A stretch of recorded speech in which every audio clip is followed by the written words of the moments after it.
What's up, guys? My name is Aaron. Today I'm going to be reviewing Mute. This is a Netflix movie that's written and directed by Duncan Jones of Moon and Source Code, and it stars Alexander Skarsgård, Paul Rudd, and Justin Theroux. It's basically about this mute bartender who lives in Berlin, and it's kind of set in the near future, and it's basically about him trying to find his missing girlfriend.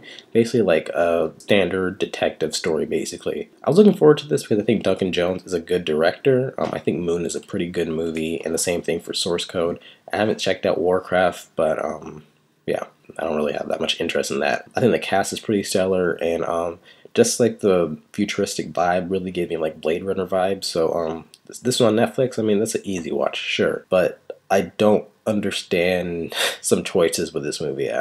This was kind of a mess. I'm gonna go to the positives. I think the acting is pretty good throughout.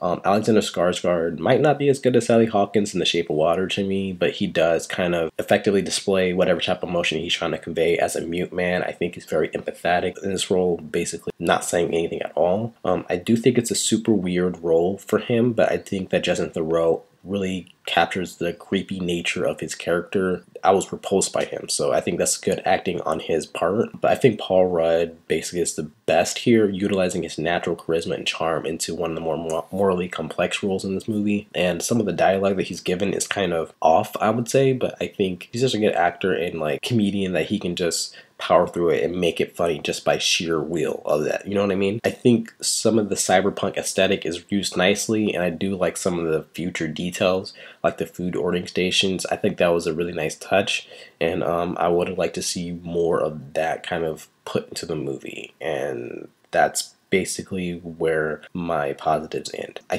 think the plot is simultaneously too simple and convoluted to really warrant a 2-hour plus runtime. It's basically just a straight through gumshoe hard-boiled noir story about this guy looking for a girl, but it really overcomplicates it with like this Paul Rudd and Theroux's character kind of doing this goofy dark comedy stuff.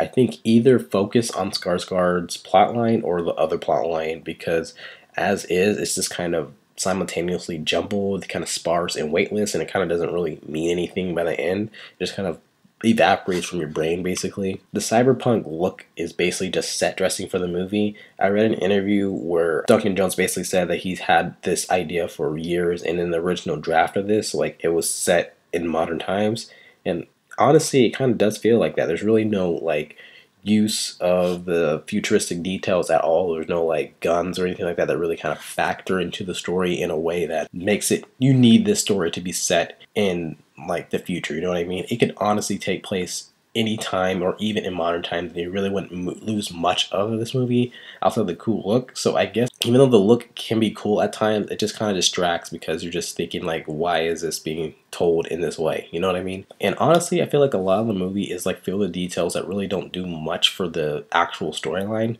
Like Skarsgård character being a mute Amish, it just kind of feels like unnecessary complications for the plot at times, as opposed to being like natural progression that would kind of be there for the character. There's like 1 or 2 instances where they kind of talk about him being Amish and stuff like that, but it really doesn't like matter, you know what I mean? Like, it's just kind of there for the majority of the movie, and it's just kind of a weird choice, I would say. I think Justin Theroux's character saying babe at the end of every sentence is just kind of like a really weird cute quirk.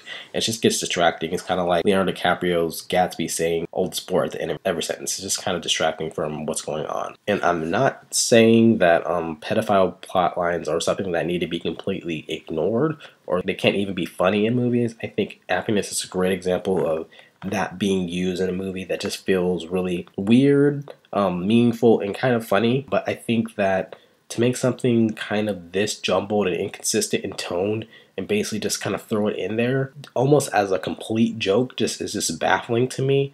It doesn't really make any sense, like why a character is told off about being, you know, a pedophile, and then literally the next scene the 2 characters are like just having a grand old time and stuff like that, and just like went back to the status quo basically. There's like no like nuance to that at all, and it was just kind of weird and kind of off-putting to see that in a movie. I also feel like the characters really aren't that fleshed out outside of maybe Paul Rudd's character, and I think that because of that, you don't really care what happens. You don't really care if you find the girl. You don't really care what happens to the two guys. You don't really care about really anything to me. So it was like really just hard for me to kind of get invested in the story. I really don't know. I just think this is like a total misfire to me.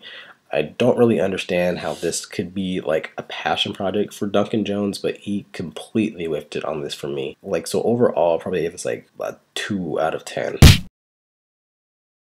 I do think the acting is pretty good, and I think even though it's unnecessary, the aesthetic of it is pretty cool. But outside of that, there's really nothing I can kind of latch onto as a viewer, and that was kind of disappointing considering his other work. So yeah, those are my thoughts on Mute. What are your guys' thoughts? Did you like it? Did you hate it? Let me know in the comments what you thought, and thanks for watching. Thanks, guys.